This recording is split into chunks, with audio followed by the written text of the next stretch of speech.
Lotus reality and agro farming వారు premium farm land projects మన పొలం ఫేజ్ 1, 2 మరియు 3 కంప్లీట్ చేసుకొని మన పొలం phase 4 Wasar village at Narayana Khed లో ఆగస్టు 15 ఇండిపెండెన్స్ డే రోజు గ్రాండ్ లాంచ్ చేయడం జరుగుతోంది. లాంచింగ్ మరియు ఇండిపెండెన్స్ డే సందర్భంగా 5 గుంటాస్ ల్యాండ్ అవుట్ రేట్ లో బుక్ చేసుకున్న వారికి 1,50,000 రూపాయల డిస్కౌంట్ తో పాటు 2 గ్రాముల గోల్డ్ ఫ్రీగా ఇస్తున్నారు. పూర్తి వివరాలకు సంప్రదించండి. ధనుస్సు రాశి. ఈ ధనుస్సు రాశి వారికి లక్షణాలు ఎలా ఉంటాయి, వీళ్ళ జీవన విధానం ఎలా ఉంటుంది, వీళ్ళ లైఫ్ స్టైల్ ఎలా ఉంటుంది, వీళ్ళ స్వభావం ఎలా ఉంటుంది, బంధువుల్ని అందరినీ కూడా చూస్తారా, చుట్టాలని పట్టాలని అందరినీ కూడా అనేటటువంటి విషయాల్ని మనం ఈ వీడియో ద్వారా మనం తెలుసుకుందాం. ఈ యొక్క ధనుస్సు రాశి వారు చక్కటి వినయ విధేయతలతో ఉంటారన్నమాట. ఎవరు అయినా సరే పెద్దవాళ్ళు వచ్చినప్పుడు జ్ఞానంలో కానీ లేదా వయసులో కానీ పెద్దవాళ్ళు వచ్చినప్పుడు వంగి వంగి నమస్కారాలు చేస్తూ ఉంటారు.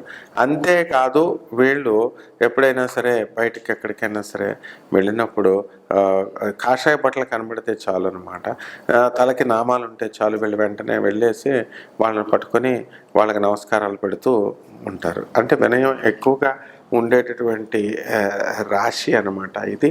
అలాగే ఈ యొక్క ధనుస్సు రాశి వాళ్ళకి కొంచెం మొండితనం ఎక్కువ ఉంటుంది.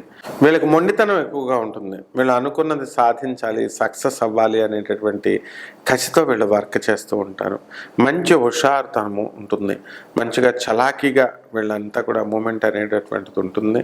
ఈ ధనుస్సు రాశి మహిళలంతా కూడా మళ్ళీ మనం అన్ని చోట్లకి తిరగాలి, దైవ యాత్రలకు వెళ్ళాలా, తీర్థయాత్రలకు వెళ్ళాలా అనేటటువంటి ఆలోచనలతో వీళ్ళు ముందుకు సాగుతూ ఉంటారు.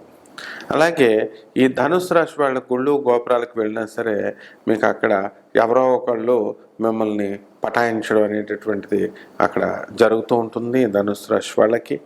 అలాగే ప్రేమలో పడడానికి అవకాశాలు ఎక్కువగా ఉంటాయి ధనుస్సు రాశి వాళ్ళకి. మరి ఈ ధనుస్సు రాశి వాళ్ళ పిల్లలకు కూడా వీళ్ళు భయపెట్టకుండా, భయం చెప్పకుండా అత్యంత గారాభంగా చేసి వాళ్ళను కూడా మరి వీళ్ళు చెడగొట్టడానికి అవకాశాలు ఉంటాయి. అలాగే ధనుస్సు రాశి వాళ్ళు ఎక్కువ మంది మనకి వడ్డీ వ్యాపారాలు చేయడము, తర్వాత ఇతర సంస్థల్లో ఫైనాన్షియల్ ఇన్స్టిట్యూట్స్ అలాంటి వాటిల్లో పనిచేయడం అనేటటువంటిది చేస్తారు. అలాగే స్వీట్ షాపులు ఇలాంటి బిజినెస్లు అనేటటువంటివన్నీ కూడా స్టార్ట్ చేయడం జరుగుతుంది. హాస్టల్స్, తర్వాత దేవాలయాలు, ఎగ్జిక్యూటివ్ ఆఫీసర్లు అవ్వడము, దేవాలయాలు వ్యాపారాలు నిర్వహించడం, ఇవన్నీ కూడా ఈ యొక్క ధనుస్సు రాశి వారు చేయడం అనేటటువంటిది జరుగుతుంది. ఈ ధనుస్సు రాశి వారికి మరి చాలామందికి విద్యలో వెనకబడి ఉంటారు కొంతకాలం పాటు.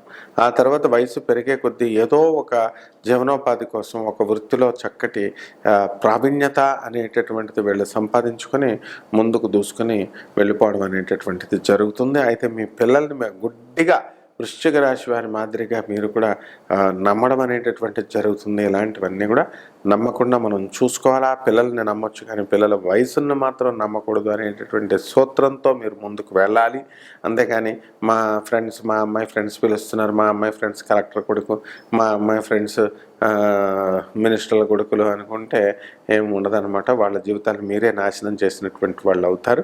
అలాగే ఫారెన్ వెళ్ళాలి, ఫారెన్లోని మేము మాస్టర్స్ డిగ్రీ చేస్తాము అనేటటువంటి కోరికలతో చాలామంది ఈ ధనుస్సు రాశి వాళ్ళు ఉంటారు. అలాగే చక్కగా వెళ్ళి చదువుకున్నటువంటి వాళ్ళ రేషియో చాలా తక్కువగా ఉంటుంది. అక్కడికి వెళ్ళిన తర్వాత అట్రాక్షన్స్, అక్కడ ఉన్నటువంటి లవ్ అఫేర్స్లు ఇవే ప్రధానంగా చూసుకొని వాళ్ళు చదువులను పాడు చేసుకొని అక్కడే ఎలాగో అలాగా ఏదో పార్ట్ టైం జాబులు చేసుకుంటూ ఇంకా అలాగా అక్కడ ఉండిపోవడం అనేటటువంటిది జరుగుతుంది. అయితే ఈ యొక్క ధనుస్సు రాశి వారికి వాళ్ళకి చాలామంది గ్రంథకర్తలు ఉంటారు, గ్రంథాలు రాసేటటువంటి వాళ్ళు. అలాగే సంగీతంలో చక్కటి ప్రావీణ్యత అనేటటువంటిది వీళ్ళకి ఉంటుందన్నమాట. ఏ కళలనైనా సరే ఇట్టే పట్టుకుని నేర్చుకునేటటువంటి చాకచక్యం ఈ ధనుస్సు రాశి వాళ్ళకి ఉంటుంది. అలాగే ధనుస్సు రాశి వాళ్ళకు చాలామంది స్కూల్ నిర్వాహకులు కాలేజెస్ని నిర్వహిస్తారు, ఎడ్యుకేషనల్ ఇన్స్టిట్యూట్స్ని నిర్వహిస్తారు. అలాగే చక్కగా మంచి సినిమా హీరోలుగా, మంచి చక్కటి పాత్రల్లో ఉన్నటువంటి క్యారెక్టర్ ఆర్టిస్ట్గా వీళ్ళు అనేక రకమైనటువంటి పనులతో వీళ్ళు చక్కగా జీవనాన్ని కొనసాగిస్తూ ఉంటారన్నమాట. అలాగే ఈ యొక్క ధనుస్సు రాశి వాళ్ళు మరి చిన్నతనంలో చాలా బాధలు పడుతున్నటువంటి వాళ్ళు పెద్ద అయిన తర్వాత ఆడవాళ్ళు కూడా బిల్డర్లు అయినటువంటి వాళ్ళు ఉన్నారు, కోట్ల రూపాయలు సంపాదించినటువంటి వాళ్ళు ఉన్నారు. అలాగే వీళ్ళలో దాతృత్వ గుణము కూడా చాలా ఉంటుంది. ఈ మహిళలంతా కూడా దాన ధర్మాలు ఇవన్నీ కూడా వేయడం అనేటటువంటిది జరుగుతుంది. ముఖ్యంగా వీళ్ళు ప్రేమ సంబంధమైనటువంటి వ్యవహారాలకి కొంచెం దూరంగా కనుక ఉండి వీళ్ళు కనుక ఉన్నట్లయితే వీళ్ళు చక్కగా వీళ్ళు జీవితంలో రాణిస్తారు. అలాగే కొత్త కొత్త బట్టలు, కొత్త కొత్త వస్తువులు ఇవన్నీ కూడా కొనడంలో, షోకులు చేయడంలో నెంబర్ 1 ఉంటారు. మరి వాళ్ళు ఎంతసేపు కూడా చారిటీస్కి ఇవ్వడానికి డబ్బులు అనేటటువంటిది వీళ్ళకి చేతులకు రాదు. రాళ్ళతో కట్టినటువంటి దేవాలయాలకు మాత్రం డబ్బులు ఇమ్మంటే మాత్రం ఇస్తారనమాట. అంతేగాని లైఫ్లో ఉన్నటువంటి ఒక పేదవాడు, కడుపుతో ఆకలితో ఉన్నటువంటి వాడికి ఒక 10 రూపాయలు ఇమ్మంటే వాళ్ళు ఇవ్వనటువంటి వాళ్ళు కేవలం రాళ్ళకి రప్పల కోసం దేవాలయాలు కడుతున్నామంటే లక్షల రూపాయలు ఇచ్చేటటువంటి వాళ్ళు ఉంటారు. అలాగే ఈ యొక్క ధనుసు రాశి మరి జ్ఞానానికి సంబంధించినటువంటి దేవతల గురువైనటువంటి బృహస్పతి దానికి అధిపతి కాబట్టి వీళ్ళందరికీ కూడా మనస్సులన్నీ కూడా తెలివితేటలంతా కూడా బుర్రంతా కూడా పాద రసములాగా వీళ్ళకి ప్రవర్తిస్తుంటుంది. ఎప్పటికైనా సరే ఏ నిర్ణయాన్నైనా సరే స్పాంటానియస్గా వీళ్ళు వెంటనే రిసీవ్ చేసుకొని చాలా ముందుకు దూసుకొని వెళ్ళిపోవడం అనేటటువంటిది జరుగుతుంది.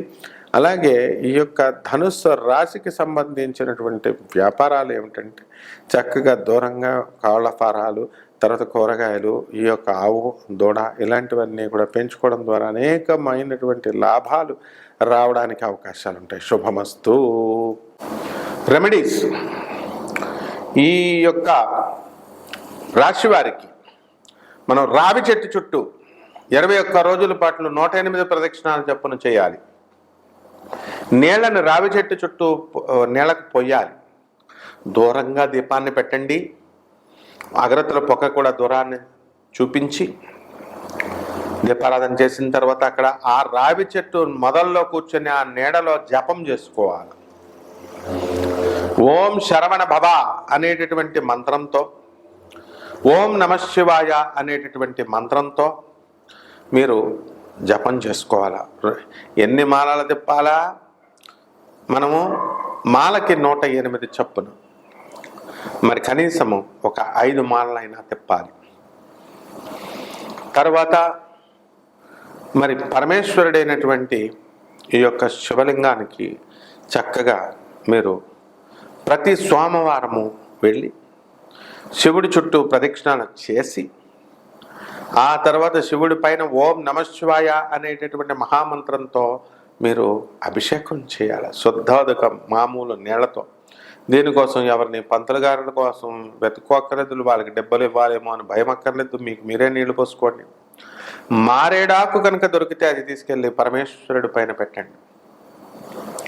అలాగే 3వది, మీ గృహాలలో చిన్నమస్తాదేవి యొక్క హోమాన్ని మీరు చక్కగా చేసుకోండి. ఈ చిన్నమస్తా అమ్మవారి యొక్క హోమాన్ని జరిపించుకోవడం ద్వారా మీరు చక్కగా వృద్ధిలోకి వస్తారు. ఏ పనులైతే అవ్వడం లేదండి, మాకు ధనాదాయం పెరగట్లేదండి అని బాధపడుతున్నారు, వివాహాలు కావడం లేదండి, చేతబళ్ళు చిల్లంగులు ఇవన్నీ కూడా ఉన్నాయండి, మరి ఇవన్నీ ఎలా అండి అని బాధపడుతున్నటువంటి వాళ్ళంతా కూడా డబ్బులు ఖర్చు అక్కర్లేకుండా ఈ యొక్క హోమంతో, ఈ యొక్క చిన్న చిన్న విధానాలతో మీరు చక్కగా ఈ యొక్క సమస్యల నుంచి మీరు బయటకు పడిపోవచ్చు. ఈ రాశి వాళ్ళు చక్కగా విష్ణు సహస్ర పారాయణ చేయండి. కుదరనటువంటి వాళ్ళు లలితా సహస్ర పారాయణ చేయండి. ఓం హ్రీంకారాసన గర్భిత నలసికాం సౌహ క్లీం కళాం బిప్రతీం సౌవర్ణాం వరదారిణీం వరసుధాధౌతాం త్రినేత్రోజ్వలాం వందే పుస్తకపాశమంకుశధరాం స్రగ్భూషితాముజ్వలాం త్వాం గౌరీం త్రిపురాం పరాత్ ప్రగళాం శ్రీచక్ర సంచారిణీం అంటూ ఈ అమ్మవారి యొక్క శ్లోకాన్ని మీరు 21 సార్లు మీరు జపించడము, ఆ తర్వాత చూసి రాయడము, లేకపోతే వచ్చేస్తే కనుక చూడకుండా రాయడము ఇలా చేయాలి. అలాగే అమ్మవారి యొక్క శుక్రవారం వచ్చేసరికి అమ్మవారి యొక్క అత్యంత ప్రీతికరమైనటువంటి రోజు కాబట్టి ఆ రోజున పాయసానాన్ని మీరు వండి, పాయసాన్న ప్రియా త్వక్స్థా పశులోక భయంకరీ, పాయసానాన్ని వండి అమ్మవారికి నివేదన చేయండి. స్నిగ్ధావదన ప్రియా, ఆవునెయ్య వేయండి, ఆవునెయ్య వేసి అమ్మవారికి నివేదన చేయండి. అలాగే మనకి పువ్వులు ఎర్రటి మందార పువ్వులు, మరి చక్కగా ఈ యొక్క రేఖ మందారం, ఆ పువ్వుల్ని తీసుకెళ్ళి ఆ సుబ్రహ్మణ్యేశ్వర స్వామి వారికి కానీ, ఆ పరమేశ్వరుడి పైన కానీ మీరు కనుక పెట్టినట్లయితే బ్రహ్మాండంగా మీరు మీ యొక్క సమస్యల నుంచి అన్నిటిని కూడా బయటపడతారు. మీ సమస్యలన్నీ కూడా మీకు తెలియకుండానే మీకు పరిష్కారం అవుతాయి. శుభమస్తు.